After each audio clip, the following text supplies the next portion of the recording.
তৈয়্যিবা লা ইলাহা ইল্লাল্লাহু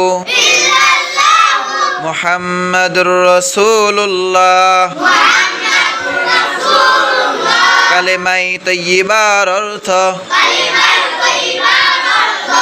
আমি সাক্ষ্য দিতেছি যে